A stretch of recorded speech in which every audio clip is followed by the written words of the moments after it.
शिव गुरु का सच्चा दरबार है और यह दरबार में जाने वाला जानवर जीव जंतु भी अपना जन्मजात गुरु को छोड़ देता है। विचार करिए ना, महादेव जी को देखें हम आप तो गले में सर्प देवता विराजमान है और वह सर्प जिसे कालों के काल कहा जाता है कि अगर हमारे आपके घर आंगन में दिखाई दे दे तो लाठी डंडा उठाते हैं, कोई भगा देता है, कोई मार ही डालता है। भगवान भोलेनाथ जी के वाहन देखे तो नंदी बैल, बाबा बुढ़वा बैल की सवारी करते हैं। भोले बाबा बुढ़वा बैल की सवारी करते हैं और मैया भवानी का अगर देखें हम आप तो बाघ की सवारी करती हैं मैया भवानी। गणेश जी का वाहन है चूहा, कार्तिकेय जी का वाहन है मोर। अब विचार करिए कि यह तमाम जीव जंतु तो जानवर ही है ना। बैल को देखिए तो जानवर, बाघ को देखिए तो जानवर ही है, सर्प देवता को देखिए तो जीव जंतु, चूहा को देखिए तो यह सभी लोग एक दूसरे के बैरी हैं, एक दूसरे के दुश्मन हैं। अगर हम आप ध्यान से देखें और ध्यान से सुने तो यह जितने भी जीव जंतु जानवर है एक दूसरे के दुश्मन है, एक दूसरे के बैरी। कैसे? जैसे अगर बाघ अगर बैल को देखेगा, बाघ अगर बैल को देखेगा कहीं तो मार करके फेंक देगा, उसका दुश्मन है, उसका बैरी है, शत्रु। अगर कहीं मोर सर्प को देखेगा तो निकल जाएगा, इसलिए मोर से सर्प डर करके भाग करके छुप जाता है कहीं जाकर। अगर सर्प चूहा को देखेगा तो खा जाएगा, इसलिए चूहा भी वह सर्प के डर से ही वह छुप जाते हैं कहीं जाकर के। तो यह तमाम जीव जंतु जानवर एक दूसरे के प्रतिबंधी है, एक दूसरे के बैरी है, एक दूसरे के दुश्मन है। लेकिन जब यह शिव के सच्चे दरबार में गए हैं तो बाघ बैल को खाना छोड़ दिया है, मोर सर्प को खाना छोड़ दिया है, सर्प चूहा को निगलना छोड़ दिया है। तो बताइए कि उनको सुख मिला कि नहीं मिला? उनके अंदर जो गंदगी थी, जो आचरण था, जो बुराइयां थी, वह दूर हो गई और प्रकाश स्वरूप हो गए कि एक ही थाली में बैठ करके प्रेम से भोजन करते हैं। और उनके दरबार में कुछ समता नहीं है, समता है। वहाँ भोले बाबा के दरबार में समता है कि एक ही जगह बैठ करके जीव जंतु जानवर भी वह प्रभु से प्रेम करते। तो हमें आपको यह अवसर मिला है और हम आप यह बेकार की बातों में हम आप उलझ जाते, बेकार की बातें, इधर उधर की शिकवा शिकायत इधर उधर ध्यान कर लेते हैं। संसार में क्या अपना है विचार करिए ना थोड़ा सा, है संसार में अपना क्या है? कितनी बार चर्चा में बताए हैं, समझाए हैं कि लोग कहते हैं यह हमारी आंख है और हमारी आंख हमारे सामने अंधी हो जाती, हम रोक पाते हैं? नहीं रोक पाते। अगर यह हमारी होती तो हम इसको अंधा नहीं होने देते। हमारा यह कान है, मुंह है, यह समय से पहले गूंगा हो जाता है, बहरा हो जाता है, कान से सुनाई नहीं देता, आंख से दिखाई नहीं देता, मुंह से बोल अवरुद्ध हो जाती है, निकल नहीं पाती है। अगर यह अपना होता तो फिर हम आप इसको बहरे गूंगे होने नहीं देते। कंफर्म हो गया कि अपना नहीं। यह शरीर अपनी है जिसे हम आप मलमल धोते हैं और चंदन तिलक लगाते हैं, लेकिन यह शरीर भी हमारी आपकी नहीं है। एक दिन यह हमें आपको छोड़ देती है। अगर वह अपनी होती तो हमको छोड़ती नहीं। कंफर्म हो गया कि अपनी नहीं है। तो वह माता पिता अपने हैं जिनके संयोग से हमारा आपका आगमन हुआ, लेकिन वही माता पिता को हम छोड़ करके चले जाते हैं तो कभी हाल चाल लेने के लिए आते हैं? नहीं आते। वह धर्म पत्नी अपनी है जो एक धागे में बंध जाती है और आजीवन भर अपने पति का साथ निभाती है, और वही पति उसे बीच मझधार में छोड़ करके चला जाता है तो कभी फोन आता, कभी टेलीग्राम आता है, नहीं आता। तो फिर विचार करिए, जब कुछ अपना है ही नहीं तो फिर व्यर्थ में हम आप क्यों चिंता करते हैं। भगवान कृष्ण जी अर्जुन जी को उपदेश दिए कि क्या तुम लेकर के आए थे जो तुम्हारा नुकसान हो गया, जो तुम रोते हो, और क्या तुम लेकर के जाओगे जिसके लिए इतना तड़प रहे हो। और पुत्र पुत्र कह रहे हो, वह पुत्र कि आप एक बार पिता बन गए तो पिता का दायित्व निभा रहे, और वह पुत्र आपके न जाने कितने बार पिता बना है, कौन जानता। तो भगवान उपदेश दिए अर्जुन जी को। जब वह बीच सभा में खड़े हो गए, पांडवों और कौरवों की सेना बिल्कुल आमने सामने, तो जब अर्जुन ने देखे कि हमारे सामने देख रहे हैं कि गुरु द्रोणाचार्य जी हैं, कृपाचार्य जी हैं, पितामह भीष्म है, हमारे सामने सन्मुख सब सर्वे संबंधित लोग हैं, हम किस पे बाढ़ चलाओ, सब तो लोग अपने।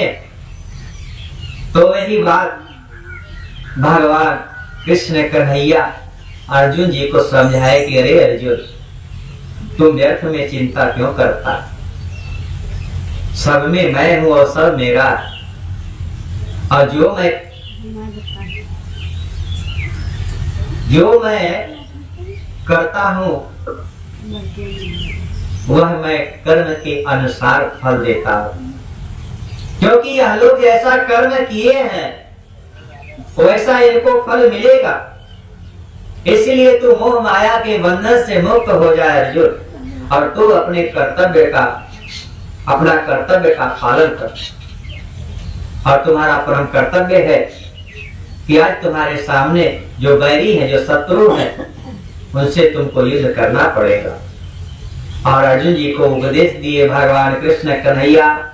मोह माया के जाल से उनका मन निकल गया, निर्मल हुआ, पवित्र हुआ, और अपने कर्तव्य का पालन किए हैं अर्जुन। आज संसार में अर्जुन जी का नाम अमर हुआ। तो कहने का मतलब कि इनका सच्चा दरबार है, श्री गुरु का सच्चा दरबार है, और यहाँ जाने से मोह माया परे हो जाती है। यहाँ जाने से आपस में भेदभाव संगीनताएं से छुट्टी मिल जाती है। तो इसलिए समझाया जाता है भाई बहन कि जब आप लोग आते हैं समय निकाल करके, तो चरणों में मन लगाइए न, ध्यान लगाइए, इनकी छवि की मूर्ति अपने मन में बसा लीजिए, और एक दिन यही काम आएंगे। बाकी संसार में काम कोई आने वाला नहीं है, चाहे वो अपना स्वयं बेटा क्यों ना हो। अगर संसार में कोई प्रिय होता है तो सबसे प्रिय होता है अपना पुत्र। अगर हम आप देखें तो वह पुत्र शरीर के ऊपर लाख गंदगी लपेटा हुआ है, लेकिन माँ के सामने आ जाता है तो माता उठा करके उसे सीने से लगा लेती है, गोद में बिठा लेती है। तो सबसे प्रिय अपना पुत्र होता है, लेकिन एक दिन वह भी समय पड़ने पे काम नहीं आता है। तो इसलिए काम जब भी आएंगे तो यह इनका नाम काम आएगा, काम जब भी आएंगे तो यह समय पे काम आएंगे। तो इनके चरणों में तो कहा जा रहा है कि 10 मिनट, 20 मिनट, आधा घंटा, 1 घंटा, जो भी पर्याप्त समय है वही आप निकाल करके इनके चरणों में मन लगाइए, न ध्यान लगाइए। अगर नहीं सुख मिलेगा तो छोड़ दीजिएगा। इसलिए साहब श्री हरेंद्र नंद भैया बताए कि शिव आज से नहीं, वह अनादि काल से गुरु पद पे स्थापित है। आइए हम आप शिष्य बनकर के गुरु स्वरूप की भक्ति करें। तो आज हम सब भाई बहन के जीवन में सुख मिल रहा है, आप सब भाई बहन के जीवन में जरूर सुख मिलेगा। तो साहब श्री हरेंद्र नंद भैया बताए हैं, अपना अपना नाम लिखवा करके घोषणा करवा लीजिए और शिष्य बनकर के गुरु स्वरूप की भक्ति करिए। तो आज हम लोगों के जीवन में सुख मिल रहा है, आप सब भाई बहन के जीवन में जरूर सुख मिलेगा। आइए एक छोटी सी चर्चा लेकर के आए हैं आप लोगों के बीच में, और थोड़ा शांतित होकर के मन ध्यान यह गुरु के चरणों में लगाइएगा, और 2 शब्द सुने और समझे और उसका पालन करें। क्योंकि सुनने से क्या परिणाम मिलता है और नहीं सुनने से क्या परिणाम मिलता है, यह चर्चा से शिक्षा मिलेगी। क्या मिलेगी कि एक बार देव ऋषि नारद जी का नाम आप लोग सुने होंगे। देव ऋषि नारद जी भ्रमण करते करते करते करते कैलाशपुरी में पहुंचे और कैलाशपुरी भगवान भोलेनाथ जी की पवित्र सन्निधि, निवास स्थान, मैया पार्वती के साथ में, विवेकवान गणेश जी के साथ में, कार्तिकेय जी के साथ में, अपने भक्त लोगों के साथ में, नंदी महाराज जी के साथ में, देवगढ़ के साथ में निवास करते हैं। उस समय भोले बाबा जाकर के अमरनाथ में भक्तों के ध्यान में बैठे हुए और भक्तों के ऊपर 24 घंटा मन ध्यान लगाए रहते हैं। उसी समय देव ऋषि नारद जी का आगमन होता है कैलाशपुरी, और जब कैलाशपुरी में जाते हैं देव ऋषि नारद जी, तो मैया भवानी देखती है और उठ करके खड़ी होकर के दोनों हाथ ऐसे जोड़ करके कहती है, आइए गुरुजी प्रणाम, आइए ऋषिवर, आजकल आप आते क्यों नहीं। और देव ऋषि नारद जी दोनों हाथ जोड़ करके दंडवत करते हैं, झुक करके प्रणाम करते हैं कि माता प्रणाम। और मैया भवानी देव ऋषि नारद जी से प्रश्न कर देती है कि देव ऋषि नारद, आजकल आप आते नहीं, काफी समय के बाद आपका दर्शन हुआ। तो देव ऋषि नारद जी शब्दों में कहते हैं कि मैया मैं अब आना जाना बंद कर दिया हूँ। माता जी कहती है, क्यों, ऐसा क्या हुआ जो आप आना जाना बंद कर दिए। तो देव ऋषि नारद जी कहते हैं कि माँ, मैं सब जगह गया, हरिद्वार, मथुरा, काशी, वृंदावन, रामेश्वर धाम, यानी सब तीर्थों स्थान पर गया, लेकिन हमने देखा कि माँ सब लोग स्वार्थ में प्रीत लगाते, अगर एक पिलपिला अमरूद चढ़ाएंगे तो कहेंगे, हे शिव गुरु महादेव या हे भोले बाबा, हमारे बेटा बेटी को नौकरी लग जाए, या हमारा घर परिवार सुखमय शांतमय जीवन व्यतीत करे, मोटर गाड़ी हो जाए, ऐसो आराम हो जाए, बैंक बैलेंस हो जाए। तो हे माता, लोग स्वार्थ में पढ़ करके प्रीत लगाते हैं, इसलिए मैं आना जाना बंद कर दिया हूँ, कोई प्रेम करता ही नहीं है। और इतनी बात जब देव ऋषि नारद जी माता जी से कहते हैं, तो माता जी मुस्कुराने लगती है कि ऋषिवर, अब आप जाने, अब आपके बनाने वाले शिव गुरु महादेव जाने, मैं तो केवल इतना जानती हूँ कि यह प्रभु हमसे अति प्रेम करते हैं, बस मैं इतना केवल जानती हूँ। और जब इतनी बात वह कहती है मैया पार्वती जी, तो यही देव ऋषि नारद जी मुस्कुराने लगते हैं कि माँ, आप विश्वास के साथ कैसे कह सकती हैं कि आपसे प्रभु अति प्रेम करते हैं। माता जी कहती कि मैं विश्वास के साथ कह रही हूँ देव ऋषि नारद जी, क्योंकि वह जब आते हैं ना, तो मुझसे कोई बात नहीं छिपाते हैं और सब बताते हैं, आज हमने फला भक्त को दर्शन दिया, आज हमने फला भक्त के ऊपर दया बरसाया, आज हम फला भक्त के घर गए थे और उनकी मनोकामना पूरा करके आए। यानी वह एक बात भी हमसे छुपाते नहीं है, इसलिए इतना प्रेम करते हैं हमारे यह महादेव। और जब इतनी बात मैया भवानी देव ऋषि नारद जी से कहती है, तो नारद जी मुस्कुराने लगते, कहते हैं कि माता, तब तो आपको यह भी पता होगा कि जो भगवान भोलेनाथ अपने गले में मुंडों की माला धारण किए हैं और उसमें किसका मुंड लगा हुआ है। और इतनी बात जब कहते हैं तो मैया सोच में पड़ जाती हैं कि देव ऋषि नारद जी, हम तो इस पर कभी विचार ही नहीं किए और ना ही यह बात कभी प्रभु हमको बताए। तो देव ऋषि नारद जी मुस्कुराने लगते हैं, बीड़ा बजाने लगते हैं, नारायण नारायण नारायण, खाकर प्रेम करते हैं। क्या प्रेम करते हैं जब आपको मालूम नहीं कि मुंडों की माला अपने गले में धारण किए हैं, तो इसमें किसका मुंड लगा हुआ है। और इतनी बात कह करके देव ऋषि नारद जी नारायण नारायण बीड़ा बजाते हुए चल देते हैं अमरनाथ की तरफ। और बाबा भोलेनाथ वहाँ बैठे हुए हैं, मन ध्यान लगाए हुए भक्तों के ऊपर, और जा करके बगल से नारायण नारायण बेड़ा बजाते हुए निकल रहे कि बाबा जाइए, माता जी आपको याद कर रही हैं। और जब भोले बाबा यह देवऋषि नारद के मुखारविंद से आवाज सुनते हैं तो मुस्कुराने लगते हैं कि जब आप हमारे घर से आ रहे हैं तो वह जरूर याद करती होंगी, क्योंकि आपका स्वभाव ही है, कुछ इधर की बात उधर कर देते हैं और उधर की बात उधर कर देते हैं। इतने में देवऋषि नारद जी चल देते हैं और भगवान भोलेनाथ आते हैं। कैलाशपुरी माता जी देखती है आते हुए प्रभु को, तो वह मुंह पीछे कर करके खड़ी हो जाती है और भगवान भोलेनाथ मुस्कुराते हैं, कहते हैं कि देवऋषि नारद जी कुछ ज्यादा लगा करके चले गए क्या? और जा करके कहते हैं कि देवी क्या बात है, तुम नाराज हो? मैया भवानी कहती कि चुप रहिए, आज तक आपने हमसे यह बात क्यों छुपाई कि आप जो अपने गले में मुंडों की माला धारण किए हैं और उसमें किसका मुंड लगा हुआ, यह बात आपने हमको कभी नहीं बताया।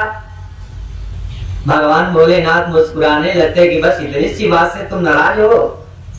मैया भवानी कहती कि हाँ प्रभु, आज तक आपने यह हमसे क्यों नहीं बताया? भगवान भोलेनाथ कहते हैं कि तब सुनो, जब जब तुमने अपने देह का परित्याग किया है तब तक तुम्हारी स्मृति के लिए, तुम्हारी खुशी के लिए हम तुम्हारे मुंडों की माला बना करके अपने गले में धारण किया हो। और इतनी बात सुनकर के मैया पार्वती जी भगवान भोलेनाथ के चरणों में झुक जाती हैं, गिर जाती है कि हे नाथ, आप हमसे इतना प्रेम करते हैं कि आपने हमारे मुंडों की माला बना करके अपने गले में धारण किए हैं, और मैं नाथ आप पर संदेह कर रही थी, क्षमा करिए महादेव, हमको क्षमा करिए। भगवान भोलेनाथ मुस्कुराने लगते हैं और माता उठ करके खड़ी होती है और कहती कि नाथ यह बताइए कि मैं तो बार बार मरती हूँ, बार बार जन्म लेती हूँ, मैं बार बार देह का परित्याग की हूँ, लेकिन आप न मरते हैं न आपका कभी जन्म होता है, ऐसा आप में क्या है और हमारे में नहीं है? तो यही भगवान भोलेनाथ कहते हैं कि देवी, मैं अमृत पान किया हूँ, मैं अमर हूँ। और इतनी बात सुनकर के मैया पार्वती जी कहती कि नाथ तो आप हमको भी अमृत पान करवा दीजिए, मुझे भी अमर बना दीजिए, मैं भी अमर कथा सुनना चाहती हूँ। और जब इतनी बात वह माता जी कहती हैं तो यही भगवान भोलेनाथ कहते हैं कि चलिए, तो ले आकर के जाते हैं एक वट वृक्ष के नीचे बैठ करके और वह अमर कथा प्रारंभ करते हैं। भगवान भोलेनाथ कहते हैं कि देवी, जब तक मैं अमर कथा सुनाऊंगा तब तक तुम हूँ हाँ करते रहना, और इससे सुनने से तुम्हें अमृत तो प्राप्त होगा, तुम अमर हो जाओ।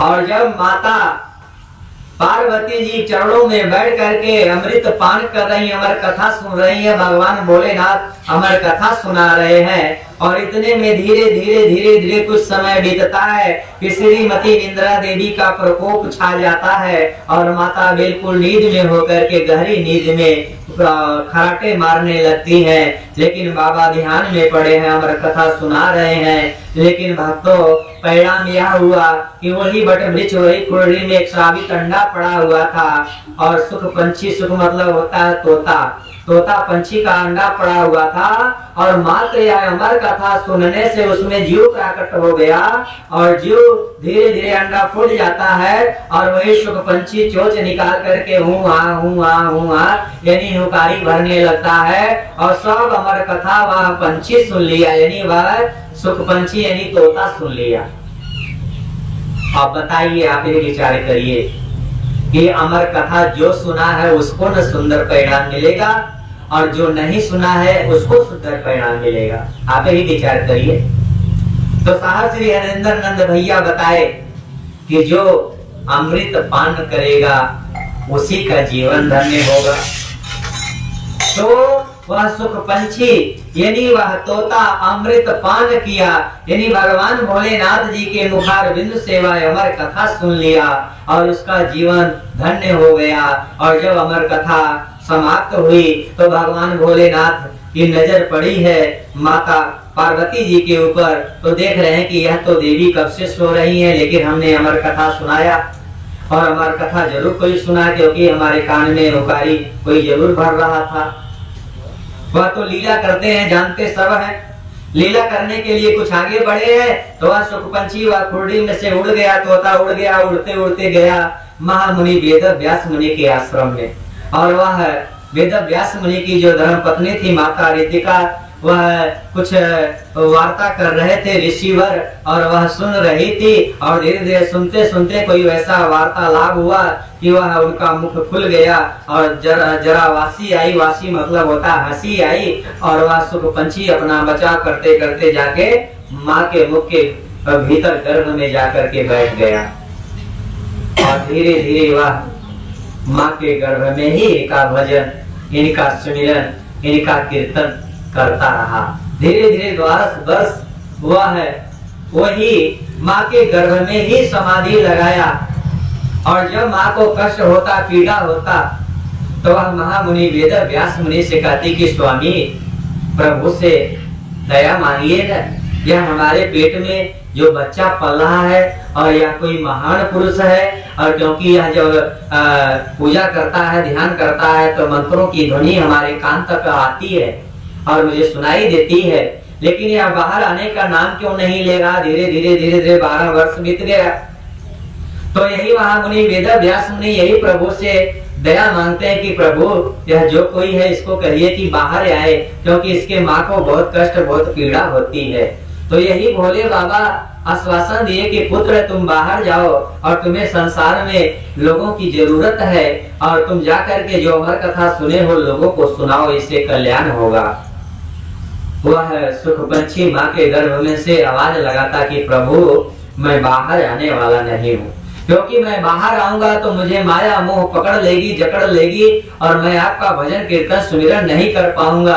इसलिए मैं इसी जगह सुरक्षित हूँ। लेकिन भोले बाबा कहते हैं नहीं पुत्र, तुम्हारे माँ को बहुत कष्ट होता, तुम बाहर जाओ और तुम्हें माया मोह तुम्हारे पास जाने वाली नहीं, कुछ बिगाड़ने वाली नहीं। इतनी बात सुन करके वही सुख पंछी माँ के गर्भ से जब बाहर आता है तो 12 साल का बच्चा प्रतीक होता है और माता पिता नाम धरे उसका सुखदेव।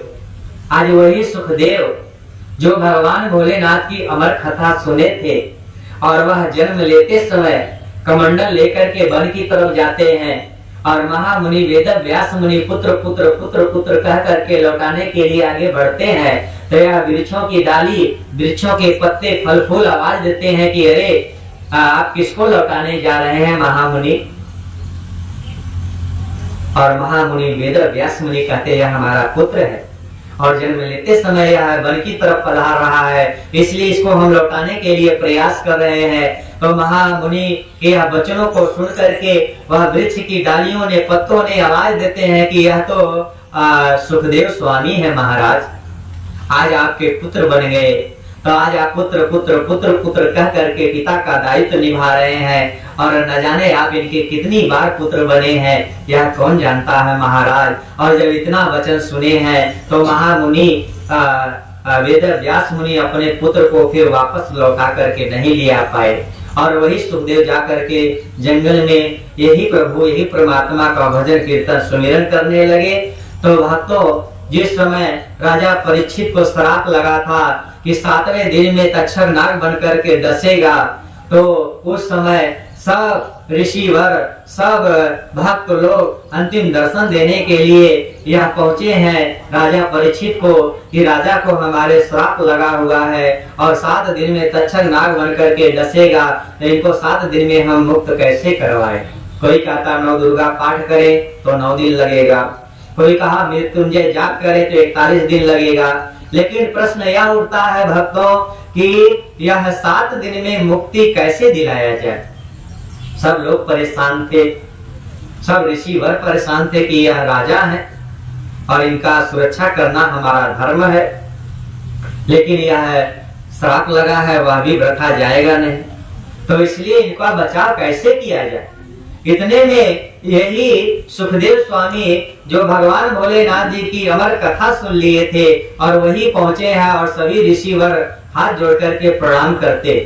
कहा जाता है कोई बल में बड़ा होता, कोई धन में बड़ा होता, कोई उम्र में बड़ा होता, कोई ज्ञान में बड़ा होता, लेकिन जो ज्ञान में बड़ा होता है सबसे आदरणीय होता और सबसे पूजनीय होता। और उसी समय यह सुखदेव स्वामी जब पहुंचे तो सब ऋषिवर बैठ करके दंडवत किए, प्रणाम किए और यही सुखदेव स्वामी से निवेदन किए कि महाराज इनको 7 दिन में मुक्त कैसे कराया जाए। तो यही सुखदेव स्वामी बोले कि हरि कथा, सुखदेव स्वामी बोले कि हरि कथा, यानी हरि कथा में इतनी शक्ति है कि इंसान मोक्ष की प्राप्ति कर लेता है। और वही सुखदेव स्वामी राजा परीक्षित को यही भगवान भोलेनाथ के मुखारविंद से जो अमर कथा सुने थे और वही राजा परीक्षित को सुनाए और 7 दिन में जाते जाते 7वें दिन में मोक्ष की प्राप्ति हुई है राजा परीक्षित को। तो सभी भाई बहन से विनती प्रार्थना निवेदन होता, इनकी कथा में, इनकी चर्चा में यह शक्ति है कि यदि हम आप ईमानदारी से उसे श्रवण करें, ग्रहण करें तो हमारा आपका उद्धार हो जाएगा भाई बहन। तो इसलिए आप सभी भक्तों से निवेदन होगा किसी को अपना गुरु बनाएं और शिष्य बनकर के गुरु स्वरूप की भक्ति करें। तो आज हम सब भाई बहन के जीवन में सुख मिल रहा है, आप सब भाई बहन के जीवन में जरूर सुख मिलेगा। एक बार प्रेम से बोलिए, बोलिए श्री गुरु महाराज की जय, मैया भवानी की जय, दया करी गुरु महादेव। तो सब भाई बहन के बीच में यह सुंदर चर्चा आप लोगों के बीच में विस्तार रूप से समझाने बताने का प्रयास किए। इसी के साथ हमारे को विराम देंगे, प्रणाम करेंगे। श्री गुरु के चरणों में प्रणाम, मैया भवानी के चरणों में प्रणाम, साहब श्री हरिंद्र भैया के चरणों में प्रणाम, नीलम दीदी के चरणों में प्रणाम और यहाँ आए हुए माता पिता सम्मानित गुरु भाई गुरु बहन या जहाँ तक हमारी आवाज पहुँच रही है आप लोग अपने कोमल चरणों में मेरा प्रणाम स्वीकार करें, स्वीकार करें, स्वीकार।